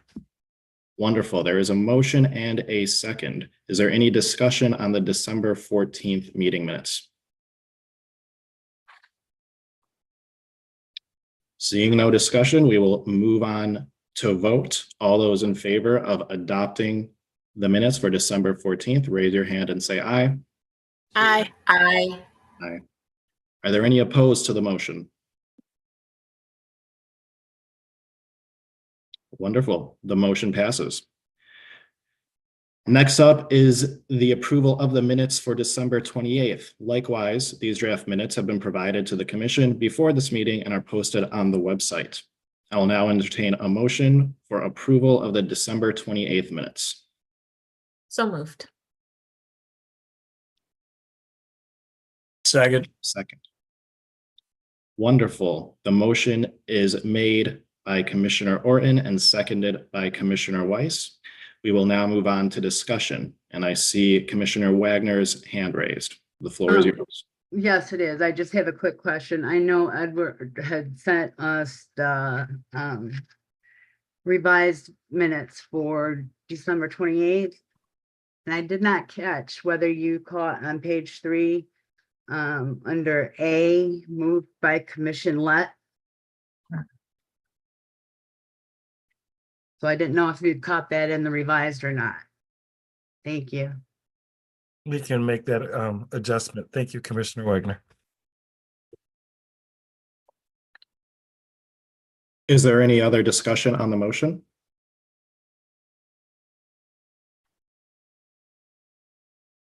I am not seeing any. All those in favor to approve the motion, please raise your hand and say aye. Please note with the correction. Yes, with all those in favor to approve the motion with the correction that Commissioner Wagner just stated, please raise your hand and say aye. Aye. Is there any opposed? The motion passes. Next up on the agenda is the Executive Director's report. I will now ask the Executive Director, Edward Woods III, to provide his report without objection. I do not see any objection. Please proceed, Mr. Woods. All right, we're going to go very quickly because it's 11:56 a.m. Just want you to know a couple of the projects that the commission that I'm working on. Kristen and I will be working with the website address. There's about 1,200 website addresses that needed to be updated by July in order for the public to access the materials. This could be meeting agendas, attachments from the meeting materials, and we want to make sure they're updated. So that will be a project that we'll be working on. Once again, 1,200, I repeat, at least 1,200 website addresses will need to be updated.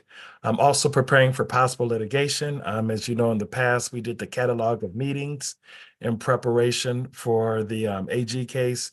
We're trying to take the lessons learned from there to make sure that we're ready for possible litigation, and information is available on the website as it relates to whoever the plaintiff's counsel may be. Last but not least, I'm wearing pink today, pink tie. 2024 is Women's History Month theme for March is women who advocate for diversity, equity, and inclusion. And I just want to thank the women of this historic commission for what you have done to ensure diversity, equity, inclusion in the redistricting process in terms of ensuring that voices are heard. So I want to recognize our very own Cynthia Orton, Janice Follett, Elaine Andrade, Donna Callahan, Juanita Curry, Brittany Cullum, Rebecca Zatella, Aaron Wagner, and Rhonda Lang. In addition, I want to also recognize our great team, Sarah Reinhardt, Annette Blau, Aaron Lilly, Yvonne Young, Bethany James, Julie, Toy, and other women who have helped us to ensure that we have diversity, equity, and inclusion in this historic process. So hats off to the women who continue to serve or support the commission, including our own Secretary of State, Jocelyn Benson. And happy Women's Month, and thank you for your service. And thank you for all the women who have participated in this historic process, because you continue to make a difference. When democracy takes place, inclusion is a part of the process. So thank you for that. And that's it for my report, so we can get out by noon. Mr. Chairperson, can't say madam anymore. Thank you, Mr. Woods. Next on the agenda is the legal liaison report. Without objection, I ask that our MICRC legal liaison, Commissioner Lett, provide his report. Is there any objection? Thank you, Mr. Chair. I don't have a lot of report. The recommendation from the special master has been provided. If you haven't read it, you should. It's not that long. And it certainly recommends that our efforts be approved by the court. Obviously, it will ultimately be up to the court. But if you haven't read it, read it, because it's quite favorable to what we did. That's it. Commissioner Lett, when is the next hearing scheduled? You know, Edward, when's the next hearing scheduled? I'm on mute. We don't have a hearing scheduled, Commissioner Ede. We do have a report due, as that's regarding April 12th with regards to our proposed, as we reviewed earlier, our proposed timeline. But there has not been an official date as it relates to a schedule. Mr. Fink is here, and he can speak better to that than I do, but I'm not aware of it. Yeah, that's correct. The court at this point has not scheduled any additional in-person hearings or remote hearings at all. The court has said that it will approve a remedial house redistricting plan no later than March 29th, so a week from tomorrow. The parties can respond to the reviewing master, Dr. Groffman's special master report. The parties can respond to that by this Monday, and the court will take those filings into consideration and then decide which map will be adopted by next Friday. And that's on the House side. And then, as Director Wood said, we'll be conferring with the plaintiff's counsel about establishing a schedule for the Senate mapping. And if the court does schedule a hearing, we'll of course let you know right away. Yeah, just so everybody's aware, the court does not have to have another hearing. They could issue an opinion based upon the briefs that have been submitted. Correct. Okay, thank you, Commissioner Lett, Executive Director Woods, and Mr. Fink. Next on the agenda are MDOS updates. I will ask MDOS if they have an update. Hearing no objection, please proceed. Hi, everyone. This is Sarah Reinhardt with Michigan Department of State. I just wanted to let you all know that with it being a presidential election year, a lot of the work that I will be doing for the Department of State will be primarily focused on that. And as such, I will be taking a half step back from support of the commission. Luckily, I leave you all in excellent hands with Yvonne Young, as well as Megan Shar, who is the Associate Legal Director for the Department of State, who has been sitting in on meetings, all of your meetings for the past year or so as well. So they will be stepping up to take over duties for the Secretary of the Commission. I will pop in as I am able, as does Mike Brady, every now and then. But for the duration of your redrawing of remedial Senate maps, they will be taking point on Secretary duties for the Commission during meetings and outside of meetings. So if you need anything that you would normally contact me or Mike about, please feel free to reach out to them. And I, of course, am always available to assist as well. And that's all I have. Thanks. Thank you, Sarah, for your service, and congratulations on your promotion. Thank you. Yes, thank you, Sarah. You've been a wonderful person to work with over this time, and I'm sure we will be seeing you again. Next on the agenda is future agenda items. Does anybody have a future agenda item they would like to see on the next agenda?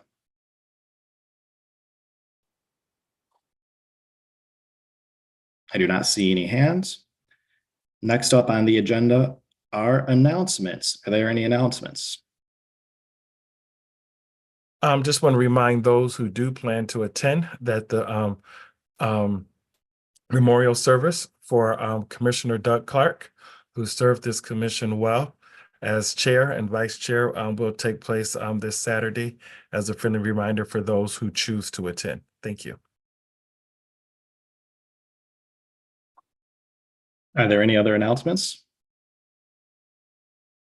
Well, I'll just say for fun, it's March Madness time. First games are today. We have 2 universities that are in the tournament, MSU and Oakland University. If anyone wants to have some fun and make a bracket with me, let me know. Go green. All right, it is time to adjourn. I will now entertain a motion to adjourn. So move. Go Second. green. We have a motion and a second. Is there any discussion on the motion?